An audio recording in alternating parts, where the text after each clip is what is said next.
Bismillah.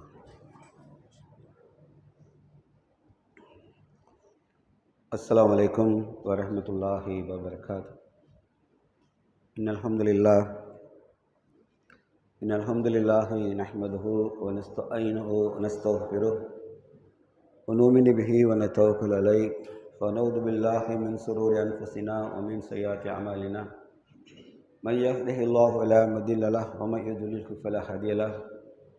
وأشهد أن لا إله إلا الله وحده لا شريك له وأشهد أن محمدا عبده ورسوله أما بعد أعوذ بالله من الشيطان الرجيم بسم الله الرحمن الرحيم يا أيها الناس اتقوا ربكم الذي خلقكم من نفس واحدة وخلق منها زوجها بث منهما رجالا كثيرا ونساء واتقوا الله الذي تساءلون به والأرحام إن الله كان عليكم رقيبا يا أيها الذين آمنوا اتقوا الله حق تقاته ولا تموتن إلا وأنتم مسلمون اللهم صل على محمد وآل محمد كما صليت على إبراهيم وعلى آل إبراهيم إنك حميد مجيد اللهم بارك على محمد وآل محمد كما باركت على إبراهيم وعلى آل إبراهيم إنك حميد مجيد.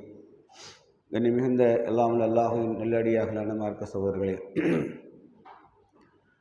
Ramadan என்ற கண்ணியமிந்த மாதத்தில் அல்லாஹ் ரப்பல் ஆலமீன் அதன் இலக்காக வைத்த லல்லக்கும் தத்தக்கும் நீங்கள் இறையச்சமுடையவர்களாக என்று அல்லாஹ் ரப்பல் ஆலமீன் பயிற்சிக்கான காரணத்தை சொல்லி தந்தார்.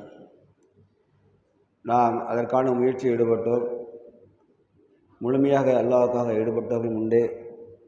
அல்லாஹ் ரப்பல் ஆலமீன் அந்த இறையச்சத்தை நம் வாழ்நாள் முழுவதும் மரண தருவாய் வரைக்கும் நமக்கு அதை பயனுள்ளதாக ஆக்கி தந்து ஆக்கிபத்தில் முத்தக்கின் இறுதி வெற்றி இறையச்சம் முடிவதற்கு என்று அல்லாஹ் சொல்கிற காரணத்தினால் அந்த இறையச்சத்தை அல்லாஹ் நமக்கு மன்னரை வரை சொல்கிற அழகிய சொத்தாக அல்லாஹ் ஆக்கி தரட்டும். அல்லாஹ் வழியார்களே, இறையச்சம் என்பதை நாம் அல்லாஹ்வை வணங்குவதை மட்டும், சரியான நேரத்தில் தொழுவது, நோன்பு வைப்பது போன்றவைகள் நமக்கு அல்லாஹ்வின் அச்சத்தின் காரணமாகத்தான் என்றாலும் சில நற்பண்புகளும் இறைச்சத்தை தொடர்புடையதே. நபி ஸல்லல்லாஹு அலைஹி வஸல்லம் தன்னை அறிமுகப்படுத்தும் போதே நான் பூரணமான நற்குணங்களால் நிரப்பப்பட்டு அனுப்பப்பட்டுள்ளேன். பூரணமாக ஃபுல் சர்டிஃபைடு, ஃபுல்ஃபில்டு, முழுமையாக நிறைக்கப்பட்ட நற்குணங்களோடு தான் நான் பூமிக்கு அனுப்பப்பட்டேன் என்று அல்லாஹுடைய தூதர் நபி ஸல்லல்லாஹு அலைஹி வஸல்லம் சொல்லி காண்பிக்கிறார்கள். நம்மிடத்தில் ஏகத்துவம் திளைத்திருக்கிறது. அல்லாஹ்வின்றி யாதொன்றி நாம் இறைவனாக ஏற்றுக்கொள்வதில்லை, இணையாகவும் கருதுவதில்லை, ஆக்கப் போவதும் இல்லை. அல்லாஹ் நமக்கு அந்த உறுதியை தரட்டும். ஆனால் அந்த ஏகத்துவத்தினுடைய தலை சிறந்த பண்புகளும் இருந்தன. அவைகள் கொஞ்சம் கொஞ்சமாக மண்ணோடு மண்ணாக ஆக்கப்பட்டு இதெல்லாம் சாதாரண ஹுலுக்கல் இன்சான் லைஃபா, மனிதனுடைய பலகீனத்தில் ஒன்றுதான் என்று நாம் கருதுகிறோம். மனிதன் பலகீனமானவன் தான். அதனால்தான் இறை நம்பிக்கையாளன் சாதாரண மனிதனிலிருந்து மாறுபடுகிறான். எப்படி ஒரு சிவிலியனுக்கும் இராணுவத்திற்கும் வித்தியாசம் இருக்கும். ஒரு சிவிலியன் அவனுடைய ஃபிசிக்கல் ஃபிட்னஸ் வேறு, ஒரு இராணுவ வீரனுடைய ஃபிசிக்கல் ஃபிட்னஸ் வேறு. ஒரு சிவிலியனுக்கு எந்த ட்ரைனிங்கும் கம்பல்சரியாக இருக்காது. ஆனால் ஒரு இராணுவ வீரனுக்கு எல்லாமே கம்பல்சரி. அவனுக்குன்னு சில விதிமுறைகள் இருக்குது, அந்த ரூலுக்குள்ளே தான் நிற்பான். அதுபோல தான் ஒரு சாதாரண மனிதனும் ஒரு இறை நம்பிக்கையாளனும் அல்லாஹ்வுடைய ஹிஸ்புல்லா சேனைகள் நாம், அல்லாஹ்வுடைய மகத்தான சேனைகள் நாம். லா இலாஹ இல்லல்லாஹ் முஹம்மது ரசூலுல்லாஹ் என்று ஷஹாதத்தை முழிந்து விட்டால் நாம் ஒரு வரையறைக்குள்ளே வந்துடுவோம். நாம் ஒரு வரையறைக்குள்ளே வந்து விடுகிறோம். ஆகவே ஏகத்துவம் என்பதை நாம் அல்லாஹ்வை அன்றி வேறு ஒன்றை வணங்குவது என்று மட்டும் நாம் சுருக்கி கொள்ளக்கூடாது. நற்பண்புகள் நிறைந்திருக்கின்றன. இலகிய மனம் ஏகத்துவத்தினுடைய அடையாளம். இலகிய மனம் இருக்குல்ல, அது ஏகத்துவத்தினுடைய அடையாளம் தான். ரொம்ப நம்மளை மக்கள் அணுகிறதுக்கு ரொம்ப இலகுவாக தான் நம்ம நடந்துக்கணும். சாஃப்ட் நேச்சர் ரொம்ப தேவை. இதெல்லாம் ரொம்ப முக்கியம், புரிஞ்சுக்கணும். தயவுசெய்து மனசில் வச்சுக்கணும். சொந்த பந்தங்கள் வரலாம், யார் வேணால் வரலாம். நம்மை மக்கள் அணுகுவதற்கு ரொம்ப லகுவானதாக தான் நம்ம அமைச்சுக்கணும். எந்த உயர்ந்த பொறுப்பில் கூட நம்ம இருக்கலாம், எந்த அதிகாரத்தை வேணாலும் இருக்கலாம், அதில் பெரிய கட்டுக்கடங்காத ஜமாத்துடைய பொறுப்பாளர்களோட கூட நம்ம இருக்கலாம். ரொம்ப சாஃப்ட் நேச்சர் நமக்கு வேணும். நபி ஸல்லல்லாஹு அலைஹி வஸல்லம் யாருமே சந்திப்பதற்கு இல்லை, அவங்கள பார்க்கவே முடியலன்னு சொன்னதே கிடையாது. அப்படி ஒரு சூழ்நிலை அமைஞ்சிருக்கான்னு நான் எங்கேயோ தேடி தேடி பார்க்க, அப்படி இல்லவே இல்லை. அவர்களை விட பிஸியான ஆள் கிடையாது. அவர்களை விட அடுத்த கட்ட என்ன செய்யணுங்க, ஒவ்வொரு நகரும் வேகமாக தான் அவங்க லைஃப் போய்கிட்டே இருக்கும். அந்த மாதிரி சூழல் கூட மிகவும் வறியவர்கள் அவங்கள சந்திக்க வந்ததில், யாராவது விஐபி சந்திக்கிறவர் எல்லாரும் அப்பாயின்மெண்ட் வாங்கிட்டு போயிடலாம். மிகவும் வறியவர் ஒருவர் வந்தார், நபி ஸல்லல்லாஹு அலைஹி வஸல்லம் பார்க்க முடியல அப்படின்னு நீங்கள் எங்கேயாவது பார்க்கணும், எங்கேயுமே நீங்கள் பார்க்க முடியாது. அல்லாஹ்வின் தூதரிடத்திலே அழகிய முன்மாதிரி இருக்குது. நாம் சில நேரங்களில் நம்ம கொஞ்சம் ரொம்ப ஓவர் ரைட்ஸ் தான் எடுத்துகிட்டு நினச்சிடும், இப்பெல்லாம் டைம் இல்லை அப்படின்னு சொல்கிறோம். உண்மைதான். இது நீங்கள் செஞ்சீங்களா இல்லையான்னு தெரியல, நான் அந்த மாதிரிலாம் பண்ணியிருக்கேன்.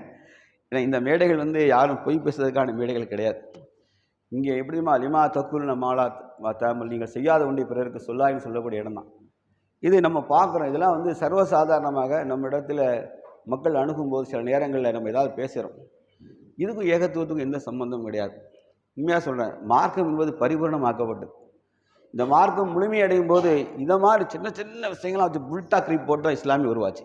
இஸ்லாம் என்பது வெறுமனே இப்படி ஆட்டிட்டு நான் நெஞ்சில் கட்டி நான் ஏகத்துவத்தில் ஃபிட் ஆகிட்டேன்னு சொல்கிறதுக்கெல்லாம் அப்படியெல்லாம் இஸ்லாம் வரவே இல்லை. அதுக்கு 23 வருஷம் தேவையும் இல்லை, 23 ஆண்டு காலம் தேவையும் இல்லை. மனிதனுடைய இயல்பான பண்புகள் இருக்கல, அதெல்லாம் உடைச்சி அல்லாஹ்வுக்கும் தூதருக்கும் கீழ்ப்படிந்த இப்படி தான் நடக்கணும், ஒன்றாக அடுக்கு கட்டப்பட்ட மாளிகை தான் இஸ்லாம். அதனால் நம்மகிட்ட உதவி தேடுவர்களுக்கு நல்ல அல்லாஹ் குர்ஆனில் சொல்கிற மாதிரி முடிஞ்சால் உதவி செய்யுங்க. முடிந்தால் அர்த்தம் இல்லை, முடிந்தர உதவி செய்யுங்க. இதுதான் பதில். எல்லாம் நம்ம என்ன பண்ணுறதுன்னா முடிஞ்சால் உதவி செய்ய சொல்லியிருக்கு, வார்த்தைகளை அடிக்க தப்பாக போடக்கூடாது. முடிந்த அளவு உதவி செய்யுங்க. முடிஞ்சால் உதவி செய்யுங்கன்னா நான் எனக்கு வேறு கழட்டி விட்டேன்னு சொல்கிறது அது ரொம்ப ஈஸி. முடிந்த அளவு உதவி செய்யுங்கள். கரெக்டாக இஸ்லாம் அப்படி சொல்லணும்னு நினைக்கிங்களா? நீங்கள் முடிஞ்சால் உதவி செய்யுங்க சொல்லுமான்னு நினைக்கிங்களா? அப்படி சொல்லாது. ஒரு விஷயம் என்ன தெரியுமா, நம்ம கரெக்டாக உள்வாங்கலை. இந்த உலகத்தில் எத்தனையோ பேர் இருக்கான், ஆணும் பெண்ணுமா இருக்காங்க, இறை நம்பிக்கையாளர்னு வச்சுக்கிடுங்களேன்.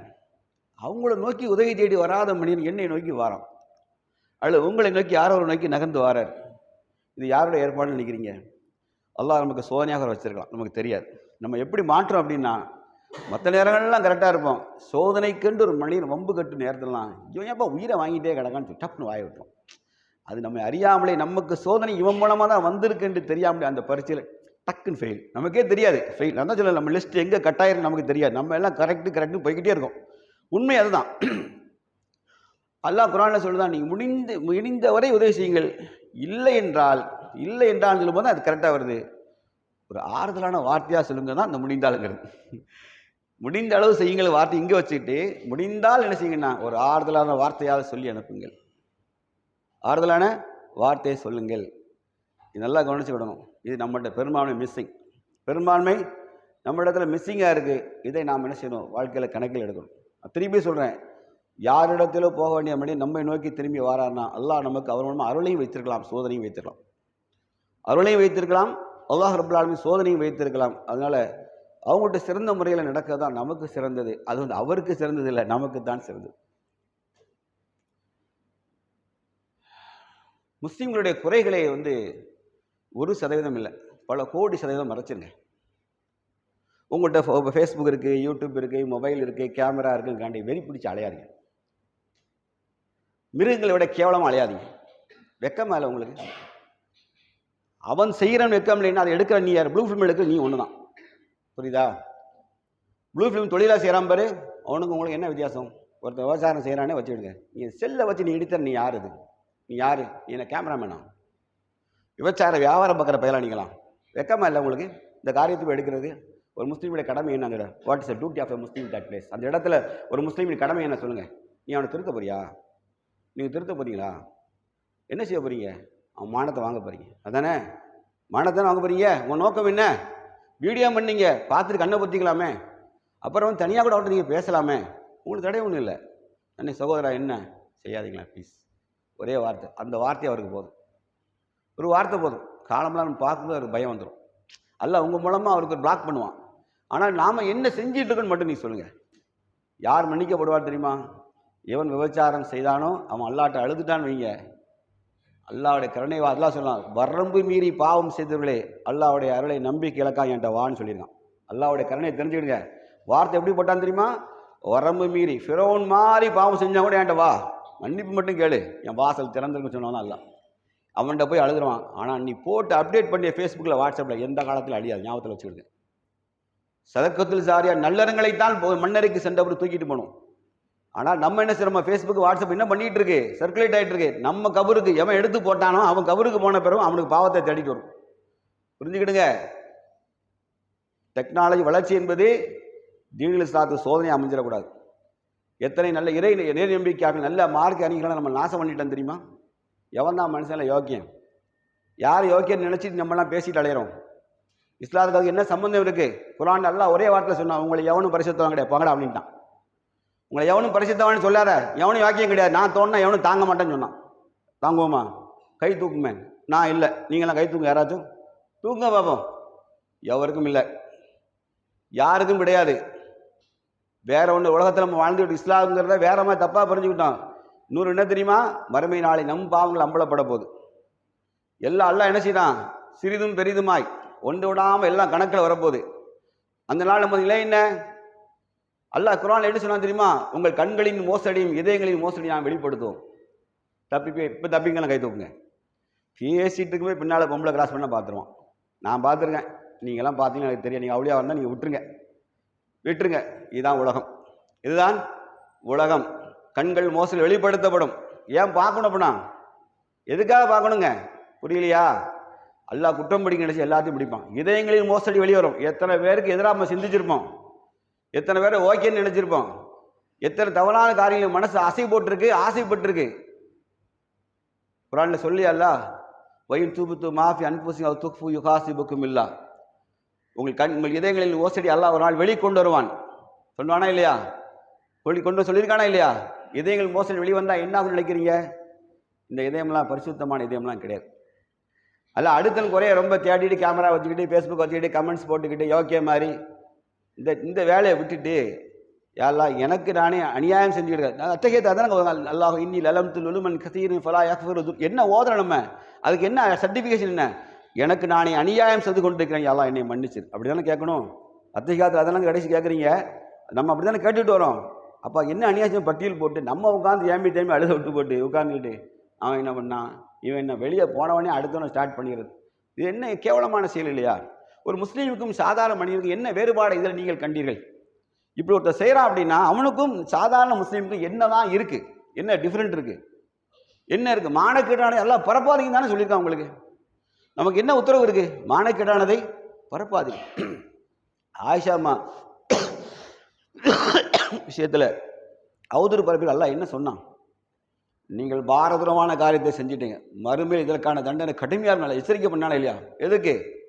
ஏன்னா உண்மை வீட்டு வாசல் தாண்டதுக்கு முன்னாடி வதந்தி ஊரை சுற்றி வந்துடும். இன்னைக்கெல்லாம் எந்த ஒரு காரியத்தை நாம் ஊர்ஜிதப்படுத்துவதே கிடையாது. ஒரு முஸ்லீமின் பண்பு என்ன?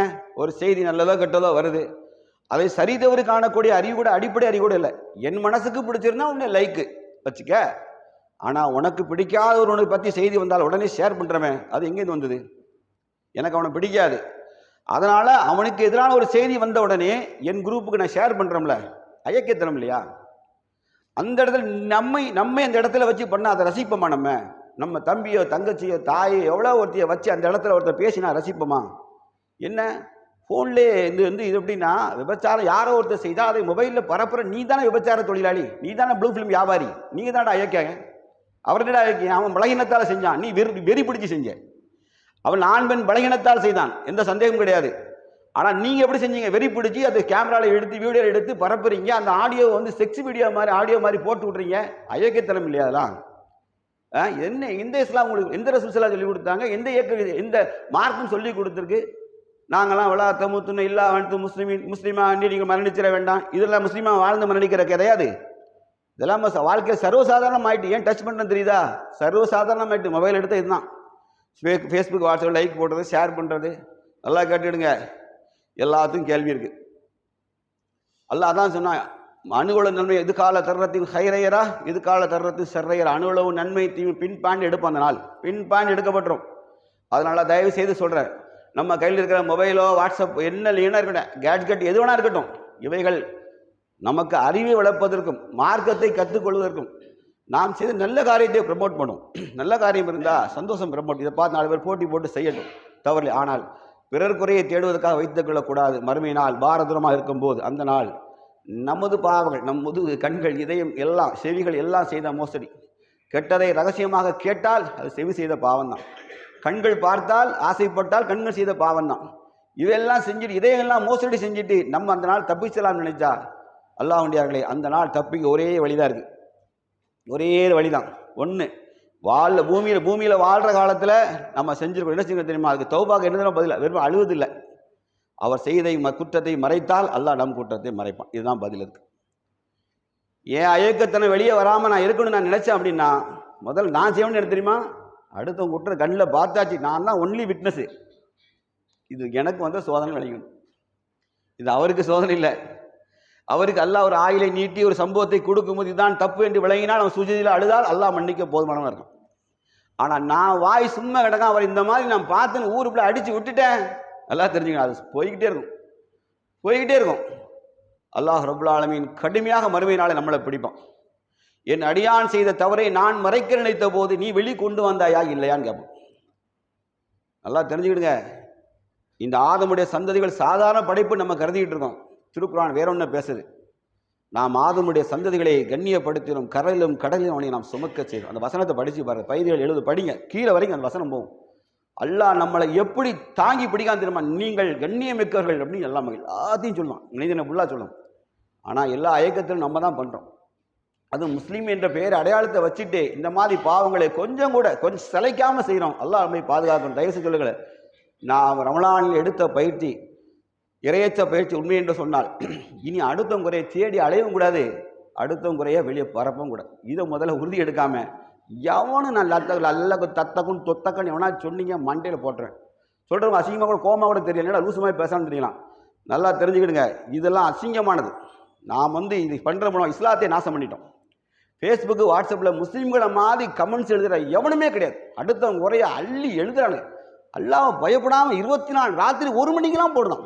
ஏடா தூங்கி தகச்சு தான் தொழுங்கடா, உட்காந்து குர்ஆனையாவது ஓதுங்கடா. அந்த நேரம் விருவகட்ட பயிரோட அந்த நேரம் உட்காந்து அடுத்தவனை பற்றி எழுதி கதையாக எழுதிட்டு இருக்கீங்க உட்காந்து. அது என்ன தெரியுமா, இது என்ன தெரியும், ஒண்டா கட்டாங்க. இதெல்லாம் எதுக்கு? நல்லா யோசிச்சு பாருங்க. நம்ம எங்கே போயிட்டோம்? அறிவுத்தலங்களை விவாதம் பண்ணுறதுக்கு விவாதமே இல்லைங்க. அறிவுத்தல கருத்துக்களை பதிவிட விவாதமே பண்ணாதீங்கன்றேன். விவாதம் பண்ணி நம்மளால் முடிவெடுக்க முடியாது. ஞானத்தின் அதிபதிகள் நபி ஸல்லல்லாஹு அலைஹி வஸல்லம் லிமிட் பண்ணிட்டு போயிட்டாங்க. அதுக்கு மேலே நீ ஒன்றும் கிழிக்க முடியாது. ஆய்வுகள் என்பது அல்லாஹ் குர்ஆன்ல சொன்னது தான் ஆய்வு. மற்ற எல்லாத்தையும் நீ கருத்துக்களை பதிவிட்டு போயிட்ட. விவாதம் பண்ண ஆரம்பிச்சா எந்த விவாதத்துக்கு பதில் இந்த உலகத்தில் இல்லவே இல்லைங்க. தெரிஞ்சுக்கணும். ஏன் தெரியுமா? எவனும் தன்னை குறைச்சி மதிப்பிட்டதே கிடையாது. எல்லா அறிஞன் தன்னை சொல்லி கையெழுத்துக்கின பிறகு எல்லாரும் கையெழுத்துக்கிட்டா நான் தான் அறிஞன்னா எங்க விவாதத்துக்கு முடிவு நினைக்கிறீங்க? அப்படி முடிவு வந்தால் 440 இயக்கம் வந்திருக்காத. 440 இயக்கமாக பதவி வெறி பிடிச்சு போனான்னு வச்சு சொல்லி தொலைங்களேன். உங்க பாசையில் வச்சுக்கிடுங்க. மார்க்கத்தின் மேல எதுக்கு ஆற்றான் நீட்டுறான் கிட்ட ஏன் சண்டை போட்டு கிடக்கான்? ஏன்னா விவாதத்துக்கு முடிவு இல்லை. புரியுதா? விவாதத்துக்கு எந்த காலத்திலும் முடிவு வராது. இதுதான் உண்மை. நீங்க மனசார ஓப்பனா பேசணும். விவாதத்துக்கு எந்த முடிவு வரப்போறதே கிடையாது. கருத்துக்களை பதிவு விட்டுருங்க. Choice is individuals. அவன் அறிவுக்கு எப்போ எடுத்துட்டு போட்டோம். ஃபோர்ஸ் பண்ணா பிரச்சனை. சொல்ல சரியா தப்பால சொல்றது. விவாதங்கள் எங்க போச்சுன்னா இஸ்லாத்தை பொது தளங்களில் கேள்விக்குறியாச்சு. இவங்களுக்குள்ள இவ்வளோ பிரச்சனை இருக்கா சொல்றானா இல்லையா? ஒரு காட்டத்தில் ஃபேஸ்புக் யூடியூப் வர்றதுக்கு முன்னாடி இஸ்லாம் என்றாலே ரொம்ப யுனைட்டடான மார்க்கம் அது, அவங்க ரொம்ப யூனிக்காக இருப்பாங்க, அவங்கள மாதிரி ஒரு ஹம்பிளான ஆளுகளை பார்க்க இப்படியெல்லாம் இந்த காலம் போய் ரொம்ப அசிங்கமாக அறிஞர்களை பற்றி மாற்றி நேற்று ஒருத்தர் உட்காந்து யூடியூப்பில் அழுகிறாரு நீங்கள் பெரிய தேடிட்டே இருப்பீங்களே, தேடிட்டீங்களா, பிடிச்சிட்டிங்களா, வந்துட்டா அடிக்கு வந்துட்டா ரைட்டு. அந்த பெரிய பார்த்து யூடியூப் இந்த கோயம்புத்தூர் ஒரு அறிஞர் சொல்லிட்டாரு போல, அவரை போட்டு ஃபோனை போட்டு புண்ணாக்கி நான் என்ன சொல்கிறாருன்னா, நீங்கள் அல்லாவை பயந்து கொள்ளுங்கள். எது பெரிய பார்த்தவர் சொல்லுதாரு, நீங்கள் அல்லாவை பயந்து கொள்ளுங்கள், என்னை மிரட்டுறீங்க, ஆலிம்களுக்கெல்லாம் எதிராக மறுமை நாளாக நிற்பேன். எதுக்கு? பெரிய பார்த்தது. எதுக்கு? பெரிய பார்த்துன்னு அவர் சொல்லிட்டாராம். சொன்னதுனால நீ எப்படி பெரிய பார்த்துன்னு சொல்லலாம்னு சொல்லி ஃபோனை போட்டு மிரட்டி யூடியூப்பில் பாருங்கள், 9 நிமிஷம் ஓடுது பாருங்கள். பார்த்தீங்களா? என்ன சொல்ல போகிறீங்க? பெரிய தேன் வந்து விளைவு தான். உண்டாந்தண்டியை தேடிட்டு அலைஞ்சிங்களா, அது விளைவு இப்படி தான் வரும் கடைசியில். அவர் 1ஆம் பெரிய பார்த்தாங்க, ஒருத்தர் 3ஆம் பெரிய பார்த்தாங்க, வெட்டிட்டு செத்துற வேண்டிதான் கடைசியில். நல்லா தெரிஞ்சுக்கிட்டு கடைசி அழுதுட்டா இருந்தார். இனி என்ன சொன்னார் தெரியுமா? என் கண்ணால் பிறையை நானோ என் சார்ந்தோட பார்த்தாலும் கூட இனி சொல்ல மாட்டோம் சொல்லி முடிச்சிட்டார். யூடியூப்பில் பார்த்தீங்களா? யாராச்சும் உண்மையை சொல்லுங்கள். பார்த்தீங்களா? தெரிஞ்சுக்கிடுங்க. எங்கே போச்சு பார்த்தா? எங்கே போய் நிற்கிது? முஸ்லீம்கள் விவாதம் எங்கே போயிடுச்சுன்னா அங்கே போயிட்டு. ஏன்னா அறிவில்லாமல் நம்ம என்ன செய்யுது, வீணான தர்க்கங்கள் ஈடுபட்டு ஃபோன் கிடைச்சதுன்னா இப்போ ஃபோன் எடுத்து நேரடியாக மிரட்டுறது ஆட்களை. ஃபோனை போட்டு ஏய் நீ எப்படி கொண்டாடுற, நீ யாருப்பா, நீ யாரு, என்னதான் செய்ய, என்னதான் சொல்ல வாரீங்க, எங்களுக்கு புரியலை. எல்லாம் மார்க்கும் பிறருடைய நகைப்புக்குரியதோ நாம பதில் நோண்டி அதில் குறை கண்டுபிடிக்கிறது இல்லை. நம்ம மார்க் அதுக்கு வரலை. இது பரிபூர்ணமாயிட்டு. இது அல்யோம் அக்குமத்தில் அக்கும் தீனுக்கும், இந்த மார்க்கம் முழுமையடைந்து விட்டது. அல்லாஹ் ரப்பல் ஆலமீன் பரிபூர்ணமாக்கிட்டான். என்ன அந்த பரிபூர்ண மார்க்கத்தில் நாம் என்ன செஞ்சுருக்கோம்னா, கோடாரி வச்சு இந்த மாளிகையை வெட்டி உடச்சிக்கிட்டு இருக்கோம். அதை செதுக்கிறங்க பேரில் வெட்டி உடச்சி கண்ணாடி மாளிகை நாசம் என்ற கூட்டமாக முஸ்லீம்கள் ஆகிவிட்டோம். நல்லா பாதுகாக்கணும். நல்லா கேட்டுடுங்க. நாம் நற்பண்புகள் என்பதை நாமே தோண்டி எந்த இடத்துல மிஸ்டேக் பண்ணுறோம், நாம் பண்ணிக்கிட்டு இருக்கோம். இதெல்லாம் இஸ்லாத்தை எந்த அளவுக்கு டேமேஜ் பண்ணி நினச்சி பார்த்தா பொது தளங்களில் இஸ்லாத்தையே காணாமல் பண்ணிட்டோம். நம்ம இஸ்லாத்தை காணாமல் பண்ணிக்கிட்டு இருக்கோம். உங்களுக்கு அது புரியாது. ஏன்னால் நீங்கள் வெளி உலகத்துக்கு அதிகம் வர்றதில்லை. நாங்கள் வந்து சந்திக்கிற இடங்களில் நான் ஒரு சிம்பிளாக சொல்லட்டுமா, புரியுற மாதிரி சொல்கிறேன் பாருங்கள். ஒரு நாள் நீதிமன்றத்தில் ஒரு வாய்தாக்கு நின்றுட்டுருக்கேன். நானும் எங்களோட லக்கி மஸ்தான், அவர் இப்போ வெளிநாட்டில் இருக்கார். கோர்ட்டில் வாய்தாக்கு நின்றுட்டுருக்கோம். ஒரு காவல்துறை காவலர் வந்து மேலப்பாளைய காலில் கெட்டு போட்டுட்டு வர சுகர் பேஷண்ட்டு போல வந்துட்டு அவர் டீன் வந்தார், வாய்தாக்கு வராரு. என்ன தாத்தா நல்லா இருக்கீங்களா? அவர் வேறு சமுதாயத்தை சேர்ந்த மனிதர், அதனால் நம்மளோட உரிமையாக பழகிறார். தாத்தா நல்லா இருக்கீங்களா? நல்லா இருக்கு. இங்கே வாங்க உங்கள்ட்ட பேசணுமே அப்படின்னாரு. உடனே சொல்லுங்கள் அப்படின்னா சொன்னார், தாத்தா தப்பா நினைக்காதீங்க, என்னுடைய அக்கா 2 பேரும் இஸ்லாத்துக்கு வந்துட்டாங்க. வந்து எப்படி வாழ்கிறாங்கன்னா, அவர் தமிழில் சுத்த தமிழ் வாழ்வாங்க வாழ்கிறாங்கன்னு சொன்னார். எப்படின்னா கண்ணியமான வாழ்க்கையை வாழ்கிறாங்க. எங்கள் ஸ்டேஷன் பக்கத்தில் ஒரு பள்ளிவாசல் இருக்குது. நீங்கள் அதை புரிஞ்சுக்கிடுங்க, நான் பேரெலாம் சொல்ல மாட்டேன். என்ன ஸ்டேஷன் பக்கத்தில் ஒரு பள்ளிவாசல் இருக்குது. அப்புறம் அந்த தௌபா பள்ளி, இந்த சந்தர் ரோட்டில் ஒரு பள்ளிவாசல் இருக்குது தாத்தா. ஒரு நாள் இவங்க வராங்க, மேடை போட்டு ஏதோ பொம்பளைகிட்ட பால் குடித்தா தம்பி ஆயிடலாமான்னு பேசுகிறாங்க. நல்லா புரிஞ்சுக்கணும், இந்த ஹதீஸ் உங்களுக்கு புரியாது, நிறைய பேருக்கு புரியாது. இப்படி ஆட்டி எங்கள் பழக்கப்பட்ட எங்களுக்கு அதிகமாக ஹதீஸ் தெரியும், நிறைய பேருக்கு தெரியாது. நான் இன்டெரக்டாக சொல்லுவேன், நீங்கள் புரிஞ்சுக்கணும். அதெல்லாம் ஏன்னா இதில் நான் டிபேட்டாக பேச அவசியம் எனக்கு இல்லை. தெரிஞ்சுக்கணும் நம்ம அயோக்கியத்தனம் எங்கே போய் முடிஞ்சுதுங்க இருக்குது. மேடையிலேருந்து அப்போ சவுதிக்காரி இதில் பால் குடித்தா சவுதிக்காரிக்கு தங்கச்சி ஆயிடலாமா, அவள் எனக்கு அம்மா ஆயிடுவாளா, நல்லா கேட்டுக்கணும். இது வந்து மேடையில் பேசினது. உடனே மறுநாள் அங்கே தௌபாலேருந்து அங்கே ஒருத்தர் இருக்கான், அவன் வருவான், அவனு மூளை திரிக்க கத்துவான். அவனை விட்டு இவனு பதிலுக்கு பால் குடித்தால் தங்கச்சி ஆயிடலாம், அம்மா ஆயிடலாம் இவனுங்க. இதை வந்து எங்கே பேருக்கு பார்த்தீங்களா, இதை யாருன்னு என்று சொன்னால் தெரியுமா, கோர்ட்டில் வந்து ஒரு தன்னுடைய 2 சகோதரி இஸ்லாத்து வந்துட்டாங்கன்னு பெருமையாக சொல்ல நினைத்த மனிதர் வந்து சொல்கிறாரு, பாய் தாத்தா நீங்கள் உங்கள் ஏதாவது ரூம்குள்ளே பேசிக்கலாம் தானேன்னு சொன்னார். புரியுதா? யாராவது வக்காலத்து வாங்குறதா தெரிஞ்சுக்கிடுங்க, உங்கள் தலையை செருப்பில் அடிச்சுக்கிடுங்க. நம்ம அறிஞர்கள் என்ன பண்ணிட்டு இருக்கான்னு தெரியுமா, இந்த கூட்டத்தில் வந்து தக்க வைக்கிறதுக்கு மாட்டுக்கருத்து சொல்கிறேன்னு சொல்லி எங்கே பஜார் தேடலில் மேடை போட்டுக்கிட்டு இது அல்லாஹ் சாட்சியாக இருக்கான், நல்லா தெரிஞ்சுக்கிடுங்க. நம்ம பண்ண ஐயக்கத்தனத்தை எங்கே போய் நிற்க பார்த்தீங்களா? நீதிமன்றம் ஒரு சாதாரண காஃபின்னு சொல்கிறாரு, தயவுசெய்து நீங்கள் ரூமுக்குள்ளே பேசி உங்களுக்குள்ளே பேசிக்கலாம் தானே. இதே மேடை போட்டு விவாதம் பண்ணுறீங்க, புரியுதா? இவனை தான் அறிஞர், உங்களுக்கு இவனை பயான கேட்க ஊர் அலையிறது. இவெல்லாம் கோடரிகள், இஸ்லாத்தை உடைக்க வெட்டி எறிய வந்த கோடரிகள். வேக்க விருவுக்க பேச்சினால் நீங்களாம் என்ன நினச்சிக்கிட்டீங்கன்னா இவனெல்லாம் பெரிய அறிஞர் நினச்சிக்கிட்டீங்க. இவனெல்லாம் மண்டை காயது, நமக்கு உங்களுக்கு தெரியல. விவாதம் மார்க்க விவாத பொருளே கிடையாது. இது பரிபூர்ணமாட்டி திருப்பி சொல்ல, ஏய் முட்டாள்களா, நீங்கள் விவாதம் பண்ணாலும் கதை வடைச்சு வெட்டிக்கிட்டு சாவுங்க. நீங்கள் வெளிக்கு கொண்டு வராதீங்க. உண்டாலையா சொல்ல சரியா தப்பா? இது யார் நினச்சிக்கிட்டீங்க?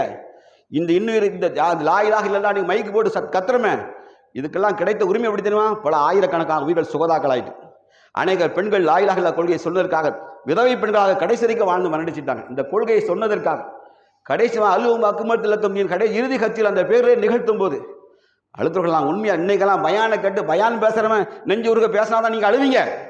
ஆனா அல்லாஹ்வுடைய தூதர் அப்படி நெஞ்சு உருக பேசுறதே கிடையாது. சத்தியத்தை அப்படி மெல்ல சொல்லுவாங்க. ஆனா 1,24,000 அந்த அன்னைக்கு குழுவிந்த சகாபாக்கள் கண்ணீர் விட்டு அழுதார்கள். ஏன் தெரியுமா? அது பேசியதெல்லாம் இறைவனுடைய வார்த்தைகள் அடி வாயில் வந்துட்டே இருந்துச்சு. அல்லாஹ்விட்டு வரக்கூடிய வார்த்தைகள் கடைசி வார்த்தைகள் மக்கள் புரிந்து கொண்டிருந்தாங்க. அந்த மக்கள் உருவாக்கிய மார்க்கத்தில் நீங்கள் குறை கண்டுட்டு கிறுக்குத்தனமா பண்ணிட்டுங்க. அயோக்கியர் அல்லாஹ்ட்ட பதில் சொல்லணும். புரியுதா? நான் ஏன் பேசுறேன்னு தெரியுதா உங்களுக்கு? இந்த மார்க்க விவாத பொருள் கிடையாது. இது ஒரு கலை களஞ்சியம். இது பொக்கிஷம், ஞானத்தின் பொக்கிஷம். அல்லாஹ் திருக்குரானை முழுமையாக்கி தந்துட்டான் நமக்கு. ஞானத்தின் பொக்கிஷம் இது. இங்கே குறைகளை கட்டி அடைவதில்லை, உங்கள் நிறைகளை மட்டுமே பேசணும் மக்கள்கிட்ட. நான் முஸ்லீம் இதெல்லாம் தெரியவே தெரியாது. நீங்கள் பொது தளத்தில் பேச போய் ஒருத்தர் கூப்பிட்டு நீதிமன்றத்தில் கூப்பிட்டு கொஞ்சம் சொல்லுங்களேன். நான் அப்படி கூப்பிட்டு மேடையில் மறுநாள் சத்தம் போட்டதுக்கு, உங்கள் விவாதத்தெல்லாம் வீட்டில் வச்சுக்கலாம் சொன்னதுக்கு மறுநாள் மேடை போட்டு தெரிஞ்சுக்கிட்டு யார் தெரியுமா? இவங்க மேடை போட்டு பாலிகிராஃபிக் யார் தெரியுமா, அவர் கொண்டாட்டி யார் தெரியுமா, அவர் பிள்ளை யார் தெரியும், பச்சையாக பேசுனாங்களையான்னு கேளுங்க. உண்டா இல்லையா? சொல்லுங்க, நீங்கள் கேளுங்க. என்னுடைய வீட்டெல்லாம் எடுத்து பேசினாங்க. நான் வேறு எதுவுமே அவங்களை திட்டக்கூட இல்லை. ஏய் நல்லா இருப்பீங்கப்பா, ரூமில் போட்டு பேசுங்கப்பான்னு சொன்னதுக்கு என்ன பதில் கொடுத்தாங்க தெரியுமா? அதுக்கு பதில் சொல்லலை அவங்க. என்ன தெரியுமா? இதெல்லாம் என்ன சொல்ற, இஸ்லாத்தை இவங்கெல்லாம் தூக்கி நிறுத்துறாங்க நீங்கள் நினச்சிக்கிட்டு இருக்கீங்க. இஸ்லாத்தின் வெட்டக்கூடிய கோளாறுகளாக நான் மாறிவிடக்கூடாது. அவங்களை கொலை சாத்தலை, இது நமக்கும் வேண்டாங்கிறேன். வேண்டாம். மார்க்கத்து நன்மையான காரியங்கள் கோடான கோடி இருக்கு, அதை அழகான முறையில் செய்வோம், ப்ரமோட் பண்ணுவோம். 2ஆம் முறை பேசுகிறேன் சார்.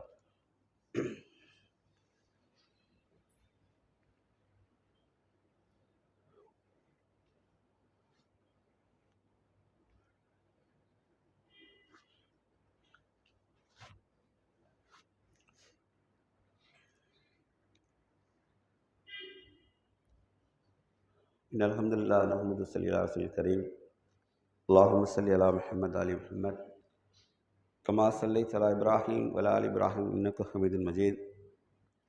அல்லாஹும்ம பாரிக் அலா முஹம்மதின் ஆலி முஹம்மத் கமா பாரக்த அலா இப்ராஹீம் வ அலா ஆலி இப்ராஹீம் இன்னக ஹமீதுன் மஜீத். கண்ணியமிகுந்த எல்லாம் அல்லாஹ்வியர்களே, ஒரு முஸ்லீமின் துன்பத்தை கண்டு மற்றொரு முஸ்லீம் சந்தோஷம் அடைய வேண்டாம். நமக்கு பிடிக்காத கூட இருக்கலாம். நமக்கு சொந்தத்திலேயோ அல்லது ஏதோ தொழில் ரீதியாகவோ நட்பு ரீதியாகவோ பகையாக கூட இருக்கலாம்.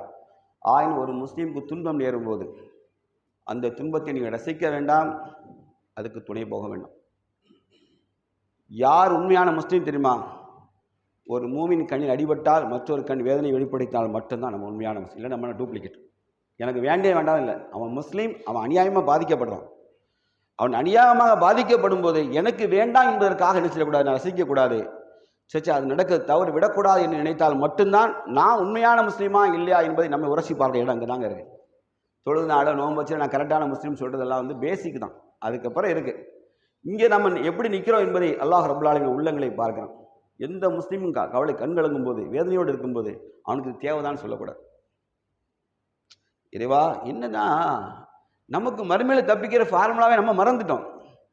ஒரு அடியான் இன்னொரு அடியானின் துன்பத்தை நீக்க அல்லாஹ்ட்ட மறைவாக பிரார்த்தனை செய்தால், ஒரு அடியான் இன்னொரு அடியானின் துன்பத்தை நீக்க அல்லாஹ்விடத்தில் மறைவாக பிரார்த்தனை செய்தால் அல்லாஹ் ரப்பல் ஆலமீன் உடனடியாக ஒரு வானவரை ஏவி, இறைவா வானவரை ஏவி அல்லாஹ் சொல்லுவான், என் அடியானுக்கு வானவரே சொல்லுங்கள், என் அடியாருக்கு இதே போன்று இன்னொரு வானவரை நான் நியமிக்கிறேன், இதே போன்று அவருக்கு பிரார்த்தனை செய்யட்டும். நம்ம அடுத்தவனுக்காக துன்பத்துக்காக அல்லாட்ட பிரார்த்தி, இறைவா என் சகோதரர் ரொம்ப கஷ்டப்படுறான், துன்பத்தில் மாட்டிட்டான், விபத்தில் சிக்கிட்டான், இந்த குடும்பம் நிலை குலைஞ்சிட்டு நீ அவருக்கு உதவி செய்ய என்று நாம் கருணையோடு அல்லாஹ்ட்ட கேட்டால் அல்லாஹ் நமக்கு ஒரு வனவரை மலக்கை நியமித்து நமக்கு துவா செய்ய சொல்வான். ஃபார்முலாவை மறந்துட்டு இருக்கோம். அடுத்தவன் குறையை மறைத்தால் நம் குற்றம் மறைக்கப்படுது. இதை விட சிறந்த ஃபார்முலா என்ன வேணும்னு நினைக்கிறீங்க? நான் தான் சொல்லுதேனே, நம் கண்கள் ஒரு இப்படி வினாடியில் ஒரு சுத்து உலகத்தை தப்பாக பார்த்துட்டு வந்துடும். நம் நாவு இருக்குல்ல 10 சென்டிமீட்டர் நீளம் தான், ஆனால் அதை நீள்வதோ பிரபஞ்சம் வரைக்கும் நீளும், அரசு வரைக்கும் நீண்டு போகும். பாவத்தை தூக்கிட்டு போகிறது மோசமான ஆயுதம் இந்த நாவு. இதயங்கள் இருக்கு பாருங்க, யாருக்குமே தெரியாமல் மோசமானதை அப்படி படம் பிடிச்சி உள்ள வெறித்தனமாக உள்ள வச்சிருக்கோம். அல்லாஹ் எப்படிப்பட்ட ரப், அவன் தான் இறைவன் என்பதற்கு சான்று என்ன தெரியுமா? அல்லாஹ் அந்த மூணையுமே வெளியே கொண்டு வருவான்னு சொல்கிறான் பாருங்க. அங்கே தான் அல்லாஹ் நான் ரப்பு என்பதற்கு அடையாளம் என்ன தெரியுமா? வெளிப்படையான செயல்கள்லாம் 1000 இருக்கு. உள்ள கண்ணு, இதயம், நாவெல்லாம் வெளியே கொண்டு வந்துருவேன். அந்த நாள் அதனுடைய சாட்சி எல்லாம் சாட்சி ஆயிரும். உன்னுடைய தோள்கள் சாட்சி சொல்லும், உன் கால்கள் என்ன செய்யும்? அது உன் தோள்கள் பேசும், கால்கள் சாட்சி சொல்லும். சொல்லும்போது இது ரப்புடைய அடையாளம் இல்லையா? அப்போ அந்த நாள் எப்படி இருக்க போது என்பதை பயந்தவர்கள் இதெல்லாம் பேசுவானா? நினைச்சு பாருங்க. அல்லாஹ்வுடையார்களே, இதெல்லாம் நாயில நாளே தப்பிக்க நினைக்காதீங்க. ஏதோ ஒரு வலைகள் நம்ம மாட்டிருப்போம். இங்கே இருக்கிற எல்லாரும் ஏதோ ஒரு வகையில் ஏதோ ஒரு குற்றத்தில் மாட்டி தான் இருப்போம். அல்லாஹ் நம்மை பாதுகாக்கட்டும். சிறந்த வாழ்க்கை, சுமூகமான வாழ்க்கை வழக்கமா பொதுவாக நல்லா தெரிஞ்சுக்கிடுங்க. வதந்திகளுக்கும் விமர்சனங்களுக்கும் மட்டும் பதில் கொடுத்து பழகாதீங்க. வதந்திகளுக்கும் விமர்சனங்களுக்கு சொல்லுவா நம்மள்ட்ட, இல்லைடா நீங்கள் பதில் கொடுத்தே ஆகணுண்ணே, இல்லை நம்மளை அப்போ தப்பானவன் என்னை தப்பாக நினைச்சே ரைட்டான என்னடா என்ன ஆக போகுது? அல்லாஹ் சொல்லிட்டான், நாம் நாடிவரை கண்ணியப்படுத்துகிறோம், நான் நாடிவரை இழிவாக்கிறோம். உலகமே திரண்டு என்னை கண்ணியப்படுத்த நினைத்தால் அல்லாஹ் என்னுடைய அந்தரங்கத்தை ஓட்டை எங்கேயா உடச்சி விட்டான்னு வைங்க, நான் கேவலத்தை யாரும் சந்திக்க போது கிடையாது. இந்த உலகமே சேர்ந்து என்னுடைய அந்தரங்கத்தை உடைக்க நினைத்தால், அல்லாஹ் தடுத்து விட்டால், அல்லாஹ்வை தண்ணி என்னை பாதுகாப்பார் எவரும் கிடையாது. அல்லாஹ் தான் கண்ணியத்தை தர, எல்லாருக்கும் அப்படி தானே. அதனால் இதெல்லாம் பயப்பட வேண்டிய அவசியம் நமக்கு இல்லை. நம்ம வாழ்க்கையில் முடிஞ்ச ஃபார்முலா நிறைய இருக்குது நம்மை பாதுகாத்துக் கொள்வதற்கு. மறுமையில் கிரேட் எஸ்கேப் நடக்க போகுது. மறுமையில் தப்பிச்சா முளைச்சா ஓட போகிறோம். அந்த நாளில் சில இந்த நாளில் நமக்கு வரக்கூடிய சில படிப்பினைகளை சந்தர்ப்பமாக பயன்படுத்தி கொண்டு மறுமையில் தப்பிக்கு மனசில் ஒரே ஒரு விஷயம் போதும், இவரோட குறை என்கிட்ட இருக்கு. அவர் பார்க்கும்போது எனக்கு ஞாபகம் வருது கட்டேசி வரைக்கும். ஆனால் அவனு இந்த ரகசியத்தை வெளியே சொல்ல நான் மனுஷன் இயல்புபடுத்தி சொல்லுங்க, செத்தே போயிடும். யார் சொல்லணும் வைங்களேன், கிறுக்கு பிடிச்சவன் நான் பார்த்தது எப்படி இன்னும் உலகத்திலே யோக்கியான்னு சொல்லிக்கிட்டு இருக்கான், இவன் நம்மகிட்ட மாட்டிருக்கான், எப்படி நேரடியாக சொன்னால் தெரிஞ்சு எவன்கியா இன்டெரக்டாக சொல்லிடுன்னு சொல்லிச்சுவான். குழி தோண்டி கீழே பேசிடுவான். ரகசியத்தை மட்டும் வயிறு ஊதி செத்துருவான். உண்டா இல்லையா மனுஷனுக்கு? அப்போ அல்லாஹ் அதுக்கு ஏன் இந்த கூலியை வச்சிருக்காங்க? மறுமையில் மறைத்தால் மறுமையில் உன் குற்றத்தை மறைப்பாங்க. எவ்வளோ பெரிய விஷயம் தெரியுமா? மறுமை நாள் எல்லாமே விசாரணை டெலிபரேட்டாக ஓப்பனாக நடக்க போகுது இல்லையா? அல்லாஹ் சிலருக்கு என்ன செய்வான் சொல்லுங்கள், திரை போட்டு ரகசியமாக விசாரிப்பாங்க. திரை போட்டுரும் அவனுக்கு மட்டும். சில அடியானுக்கு அல்லாஹ் திரையை போட்டுட்டு நீ என்னென்ன செஞ்சேலம்மா செய்வேன்னு கேட்பான். அப்போ ஃபஸ்ட்டு நேக்காக கேட்பான். சரி, இவன் செஞ்ச சின்ன பாவத்தெல்லாம் பட்டியல் போடுங்க அப்படின்னு நல்லா சொல்லுவான். சின்ன பாவத்தெல்லாம் பட்டியல் போடுங்க சொன்ன உடனே சின்ன பாவத்தை ஃபுல்லாக வானர்கள் பட்டியல் போடுவாங்க. எல்லாம் செஞ்சியா? அவன் நடுங்கிடுவான். முடிஞ்சது கதை. ஏன்னா அல்லாஹ்க்கும் அடியானுக்கும் அடியே நடுவில் என்ன இருக்கும்? நரகத்தை தவிர யாதொன்றும் இருக்க போவது கிடையாது. வலதுபுறம் திரும்பி பார்ப்பான், தான் முற்படுத்திய தவிர யாதொன்றையும் அறிந்து கொள்ள மாட்டான். இடதுபுறம் திரும்பி பார்ப்பான், தான் முற்படுத்திய தவிர யாதொன்றையும் கண்டு கொள்ள மாட்டான். நரகம் தான் நடுவில் இருக்க போகுது. சரி, கதை முடிஞ்சு நினைக்கும். அல்லாஹ் சொல்வான், நீ சின்ன பாவம் எவ்வளோ செஞ்சிருக்கியோ அதுக்கெல்லாம் பகரமாக நான் நன்மையாக மாற்றி செய்கிறேன், அதை நான் உனக்கு நன்மையாக ஆக்கி தந்துட்டேன். என்னொன்னே சந்தோஷம் தாங்க முடியும். அப்போ யோசிப்பான், சின்ன பாவத்துக்கு எல்லாம் இவ்வளோ நன்மை தானே, அப்போ பெரிய பாவத்தை உள்ள சொல்லிட வேண்டியதான்னு சொல்லி அடிச்சுவான். யாரெல்லாம் கை தூக்கிடுவான். என்ன நிறைய பெரிய பாவம் பண்ணியிருக்கேன். நமக்கே சிரிப்பதில்லை. நபி ஸல்லல்லாஹு அலைஹி வஸல்லம் சிரித்தார்கள். அல்லாஹுடைய தூதத்தின் கடவாய் பொருட்கள் தெரிய சரி அல்லாஹுடைய மன்னித்து என்ன செய்வான்? திரை போட்டு சிலரை பாதுகாப்பான். யாருக்கு சொல்லுங்க, யோசித்து பாருங்க. இப்போ அந்த திரை யாருக்கு யோசிங்க? யாருக்கு? அடுத்தவன் குறையை மறைத்து பாருங்க. அடுத்தவன் குறையை மறைத்தால் அல்லாஹ் நம் குறையை மறைப்பு. வாய் இருக்கு, நாக்கு இருக்கு, சப்ஜெக்ட் கிடைச்சிட்டு காணிச்சு வெளுத்து தள்ளக்கூடாது. வெளுத்து பண்ணி தான் கிடைச்சதெல்லாம் திங்கும். பண்ணி அது எது கிடைச்சாலும் மிக்சடாக அடிக்கும். அதை மேலே நம்ம சாப்பிடக்கூடாது. முஸ்லீம் ரொம்ப 3ஆவது நம்பரத்தை பேசுகிற இடம் வந்துட்டுனா டாபிக் மாற்றிக்கிட்டுரும். வேற ஏதாவது சொல்லுங்கள் பேசணுன்றோம். சொல்லிட்டீங்கன்னா தப்பிச்சோம். இல்லாட்டி சைத்தான் விஷயம் தெரியுமா? அப்படியே செய்வான், அஜினமோட்டோ போடுற மாதிரி போடுவான். சேனலாக கிட்ட டேஸ்ட்டு கூட முடியாது. போட்டு அஜினமோட்டோ போட்டு கிண்ட விடுவான். என்ன ஆகும்? சுவை கூடிரும். அப்புறம் பேசிகிட்டே இருப்போம். பாவ பட்டியல் ஏறிட்டே இருக்கும். மனிதன் ஃபிசிக்கலாக செய்கிற பாவம் ரொம்ப கம்மிங்க. அப்படிதானே? உடலால் செஞ்ச பாவத்துக்கு நமக்கே தெரியும். நம்ம செயலும் யார் வேணால் கை தூக்கணும். அது ரொம்ப ரேர் தான். இந்த இருக்க இதுதான் கேடு. இது ரொம்ப ஆபத்தானது இல்லையா? அதனால தான் சொல்கிறேன், அல்லாஹ் முடியாதே நம்ம அடுத்தவங்களை குறையை மறைப்போம், மன்னிப்போம். அடுத்தால பிறருக்கு உதவி செய்தால் அல்லாஹ் நமக்கு உதவி செய்யும். பிறருடைய தேவைகளை பூர்த்தி செய்கிற வரைக்கும், பிறருடைய தேவைகளை பூர்த்தி செய்ய யார் பாடுபடுகிறானோ அவன் அந்த பாதையில் இருக்கிற வரை அல்லாஹ்வுடைய தூதர் சொன்னார்கள், ஃபீ சபீலில்லா, அவன் இறை பாதையில் இருக்கான்னு சொன்னான். இறைவனுடைய பாதையில் இருக்கான். எவ்வளோ பெரிய வார்த்தைகள் பாருங்க. அடுத்தவருடைய தேவையை பூர்த்தி செய்வதற்காக ஒருத்தன் மெனக்கிடுறான், கஷ்டப்படுறான், அவன் நண்பர் கஷ்டப்படுறாரு, அவருக்கு உதவி செய்யுங்கன்னு இவர் போறாரு. இவருக்கும் கொடுக்க முடியல. இவர் அந்த பாதையில் அவருக்காக முயற்சி செய்து கொண்டே இருந்தால் இவர் ஃபீ சபீலில்லா, இறை பாதையில் இருக்கிற அல்லாஹ்வுடைய தூதர் சொன்னாங்க. நமக்கு வாழ்க்கையில் தான் கிடைக்கிற பாக்கியம். தேவையில்ல மக்களுக்காக உதவிகளை தேடி தேடி செய்யணும். இஸ்லாம் என்பது சுருக்கிடக்கூடாது. எனக்கு நான் ரொம்ப கரெக்டாக இருக்கேன், எனக்கு எல்லாம் வெல் டு டூ, நான் நல்லா செட்டில் ஆகிட்டேன்னு நினைக்கிறவங்க நல்ல முஸ்லீம் இல்லை. அடுத்தவனுக்காக தேவைக்காக என்ன செய்யணும்? தன்னுடைய இதயங்களையும் கரங்களையும் சாய்க்கணும். இந்த உலகத்திலேயே அல்லாஹ்வுடைய கோபத்தை அணைக்கிற ஒரே ஒரு ரூட் யாராவது சொல்லுங்க பார்ப்போம் டக்குன்னு. அல்லாஹ்வுடைய கோபத்தை அணைக்கிற ஒரே ஒரு வழி இருக்குது. எல்லா ஹதீஸ்லையும் படிச்சிருக்கீங்க, பார்ப்பேன். இந்த லோனில் எம்பெல்லாம் தெரிஞ்சுக்கிட்டீங்க, என்ன பண்ணிக்கன்னு தெரிஞ்சுக்கிட்டு தான் கேட்கு. பரவாயில்ல, நான் ஆசிரியர் கிடையாது, நான் படிச்சது தான் சொல்ல போகிறேன். நம்மளும் உங்களை நிறைய கேட்டு தான் படித்த கூடுதலாக கூட 2 வரி வாசிச்சிருப்பேன், அவ்வளோதான். பேசி பழக்கம், அவ்வளோதான். என்னோட நீங்கள் நிறைய சப்ஜெக்ட் நாலேஜை வச்சுருப்பீங்க, அதை நான் மறுக்கலை. இப்போ நான் கேட்குறது, அல்லாஹ்வோட கோபத்தை அணைக்கிறது ஹதீஸில் ஒன்று சொல்லப்படுது. சொல்லுங்க, எது பாவகரமான வாழ்க்கை, தண்டனையான வாழ்க்கை? அல்லாஹ்வுடைய கோபத்தை பெற்றால் தண்டனை, அப்படி தானே? அல்லாஹ்வுடைய கோபத்தை பெற்றால் இந்த உலகம் அழிவு, மறுமையினால் அழிவு தான், அப்படி தானே? இப்போ அல்லாஹ்வுடைய கோபத்தை அணைக்க ஒரே ஒரு சிஸ்டம் என்ன இருக்குது?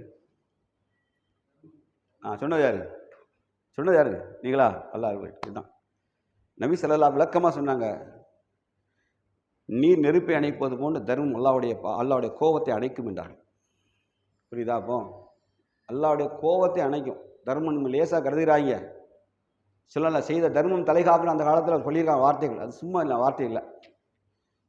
ஏன்னா மனிதன் ரொம்ப தேவை வரும்போது கவலையில் செத்துருவான். ஒருவருக்கு 5000 ரூபா பெரிய தேவையாக இருக்கும், ஒருத்தருக்கு 5 கோடி ரூபா பெரிய தேவையாக இருக்கும். அவரோட சக்திக்கு எப்போ இருக்கணும். அது நம்ம யாரையும் செய்ய உனக்கு 5 கோடி தேவைன்னு சொல்லக்கூடாது. ஆமாம், அவர் தொழில் அப்படி. 5000 ரூபா தேவை உள்ளவனுக்கும் 5 கோடி தேவைக்கும் தேவை என்பது சமமானது தான். அந்த நேரத்தில் நீங்கள் போய் ஒரு வார்த்தையால் முட்டு கொடுக்கலாம். உனக்கு என்ன செய்யணும், நான் ட்ரை பண்ணுறேன்னு சொல்லி பாருங்களேன். அந்த மனிதனுக்கு வர்ற பலம் இருக்குது பாருங்க. உண்மையில் சுப்ஹானல்லாஹ், வார்த்தையால் கூட நான் உங்களுக்கு ஹெல்ப் பண்ணுறேன், டைப் பண்ணுறேன், 4 பேர்கிட்ட போன்னு சொல்லும்போது பாதி பலம் பெற்றுவான். அல்லாஹ் யாரை நேசிக்கிறான் தெரியுமா? ரசூலுல்லாஹ் சொன்னாங்க, ஒரு முஸ்லீம் பிற மக்களுக்கு பயனளிக்காத எவனும் முஸ்லீமாக இருக்க முடியாதுன்னு சொல்லுகிறான். பிற மக்களுக்கு பயனளிக்காத, நம்ம வாழ்க்கை என்பது பொதுமக்களுக்கு பயனுள்ளதாக அமைத்துக் கொள்ள தவறிட்டான்னு வைங்களேன், ரசூலுல்லாஹ் தெளிவாக சொன்னாங்க, நீங்கள் தொழுது நோம்புறது எந்த பிரயோஜனம் கிடையாது. எழுதி வச்சுக்கிடுங்க. ஒரு முஸ்லீம் அவன் சொசைட்டியோட மிங்கிளாகி வாழணும்.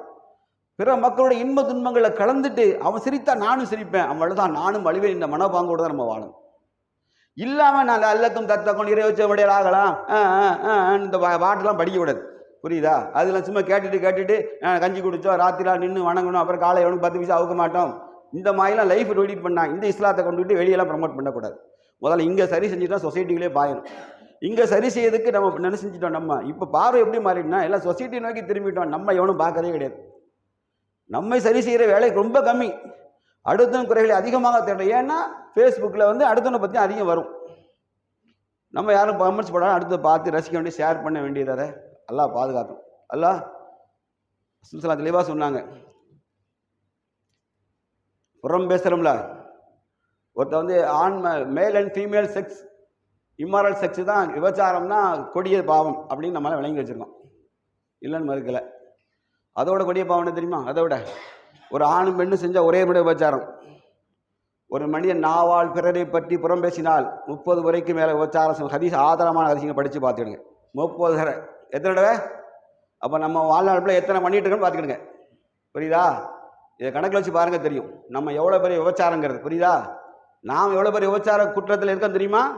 அதனால் தயவுசெய்து நாவை அடக்கிக்கிட்டு முடிஞ்ச அளவு அடுத்தனுக்கு உதவி செய்வோம், நல்லதை பேசுவோம், நல்லது செய்துக்கு 4 பேரை சந்திப்போம், சலாம் சொல்லுவோம், பிற குற்றத்தை மறைப்போம், அவரை மன்னிக்க கற்றுக்கிடணும். பிறட்ட மன்னிப்பு கேட்கவும் தயங்க விடாது. நம்ம மனுஷன் தான், எவன்டா தப்பாக பேச தான் செஞ்சுருப்போம். நானும் கரெக்டாக பேசினேன்னா வீழும்பு அதெல்லாம் பண்ணக்கூடாது. நேராக போய் ஆமாம் நான் அன்றைக்கி தப்பாக தான் பேச, அல்லாஹ்க்காக மன்னிச்சுக்கிட்டேன்னா அவரோட சிறந்த நட்பு வேற எங்கேயும் உருவா போதே கிடையாது. இளைய மனப்பான்மையில் இருக்கணும். ரசூலுல்லாஹ் அப்படி செஞ்சாங்களா இல்லையா? அந்த கருப்பு நிற தோழரை பார்த்து என்ன சொன்னாங்க, இப்னு சௌதா நீ கருப்பின் மகனே சொன்னாங்கல்ல அபூத்தர் ரலியல்லாஹு. அப்போ என்ன பண்ணாங்க அவங்க, நேராக கூப்பிட்டு இவர்கள் சொன்னீங்களா? அப்போ என்ன சொன்னார், அபூத்தரே என் காலால் உங்கள் கன்னத்தில் காலால் மிதியுங்கள் சொன்னாங்களா இல்லையா? காலால் மிதிங்க நீங்கள், நாங்கள் மன்னிப்பு கேட்க வச்சாங்களா இல்லையா? உடனே செஞ்சாங்களா இல்லையா? அதை எப்படி இந்த மனப்பான்மைலாம் வந்தது? நாம் முஸ்லீம்னு சொன்னால் அந்த மாதிரி நம்மகிட்டையும் தப்பு இருக்குன்னு நினைக்கணும். நான் பேசுறதுனா கரெக்டு தான் அப்படின்னு நான் என்னைக்கு பேச ஆரம்பிக்கணும், அன்னைக்கு நான் அயோக்கியன்னு அர்த்தம். நல்லா தெரிஞ்சுக்கிடுங்க. ரசூல் ஸல்லல்லாஹு அலைஹி வஸல்லம் அடையாளம் சொன்னாங்க தெரியுமா? எவனெல்லாம் நீ சரியில்லைன்னு சொல்கிறாங்கன்னா அவன் கரெக்ட் இல்லைன்னு அர்த்தம். அதுக்கு அடையாளம் தான். தயவுசெய்து நம்ம என்ன செய்யணும், முதல்ல நம்மளை சரி செய்ய பார்த்துக்கணும். நல்லா புரிஞ்சுக்கிடுங்க. எப்பா எனக்கே வண்டியாக இருக்கப்பா, எனக்கே வண்டியாக இருக்குது, என் கதையே பெருசாக இருக்குது, இப்படி சொல்ல பழகிக்கணும். இப்படி சொல்ல பழகிட்டா லைஃப் ஸ்மூத்தாக இருக்கும். இஸ்லாம் என்பதை நம்ம ரொம்ப அழகாக, ஒரு சொசைட்டி யாரையும் பற்றி குறை காணாது, யாருடைய குறைக்கும் முன் கொடுக்காது, பிறருடைய தேவைகளுக்கு மாறி மாறி பூர்த்தி செஞ்சுக்கிட்டு அண்ணன் தம்பியாக பழகிற சமுதாயம் இருந்தால் அதான் லா இலாஹ இல்லல்லாஹ் முஹம்மது ரசூலுல்லாஹ்னு சொன்ன ரசூலுல்லாஹ் ஒரே வார்த்தை சொன்னாங்க. ஒரு நபி தோழர் வந்தார், அல்லாஹ்வின் தூதரே. இந்த தோழர் என்ன பண்ணார் தெரியுமா? ஒருத்தரை போய் சொல்ல ஆரம்பித்தாங்க. ரசூலுல்லாஹ் என்ன சொன்னாங்க, ஸ்டாப், நிறுத்துங்கள். எந்த தோழர்களை பற்றி என்கிட்ட தவறாக சொல்லக்கூடாது. நான் எதுக்கு சொன்னாங்க தெரியுமா? அவரை பார்க்கும்போது நான் அந்த குற்ற உணர்வோடு பார்க்கக்கூடாது. நாங்கள் என் சுகதர எல்லாத்தையும் நான் தெளிவான மனசோட தான் பார்க்கணும் அப்படின்னு சொன்னாங்க. அதுதானே இப்போ நம்ம மட்டும் இப்போ என்னை பற்றி உங்கள்கிட்ட யாராவது சொல்லிட்டா, நீங்கள் என்னை பற்றி நல்ல அபிப்பிராயம் வச்சுருந்தாலும் ஏதோ ஒருத்தர் ஸ்பார்க் வரும், பழைய அப்படி போட்டு அழுதானோ எல்லாம் உண்மையா இல்லையா? யதார்த்தத்தை தாண்டி பேசக்கூடாது நம்ம. அதான் ரசூல் ஸல்லல்லாஹு அலைஹி வஸல்லம் பிளாக் பண்ணிட்டாங்க. தேசிய கொண்டு வராதிங்க, செய்தியை கொண்டு வராதிங்கட்டாங்க. இப்படியே கொண்டு வராதிங்க. அல்லாஹ் ரப்புல் ஆலமீன் மார்க்கத்தை வேறொரு கோணத்துலையும் நம்ம பார்க்கணும். நம்மளோட செல்ஃப் டிசிப்ளின் இருக்குல்ல, செல்ஃப் டிசிப்ளினும் அது மார்க்கத்தோட அங்கம். இது பார்ட் ஆஃப் தி இஸ்லாம். அதில் ஏதோ சும்மா விவாதத்துக்களை மட்டும் சொல்லிட்டு இஸ்லாம் வேகமாக ஓடிட்டு என்பதை போன பிற சமுதாயம் விளங்கியிருக்கு. இல்லை, அப்படி இல்லை. நாம் சொசைட்டிக்குள்ளேயே நம்மளே நினைச்சு நமக்கு நாமே கேடு செய்து கொண்டோம். நம்ம மார்க்கத்தை நம்மளே அழித்து கொண்டும் வருகிறோம். அல்லாஹ் ரப்புல் ஆலமீன் மார்க்கத்தை எல்லா திசைகளிலும் புரிந்த மக்களாக இஸ்லாத்தினுடைய எந்த ஒரு நுனிவேர் வரைக்கும் விடக்கூடாது. அதை வரைக்கும் தேடி பிடிச்சி அதை வாழ்க்கையில் நம்ம கடைபிடிக்கும் நெருப்பாக்கி அல்லாஹ் தந்தல்வானாக. வாஹித் தவான் அல்ஹம்துலில்லாஹி ரப்பில் ஆலமீன். அஸ்ஸலாமு அலைக்கும். அல்லாஹ்வுடையார்களே, உங்களுக்கு தெரியும், நாங்கள் கண்மணிகள் என்ற பேரில் சிறார்கள், சிறுமிகள், தாய் தந்தை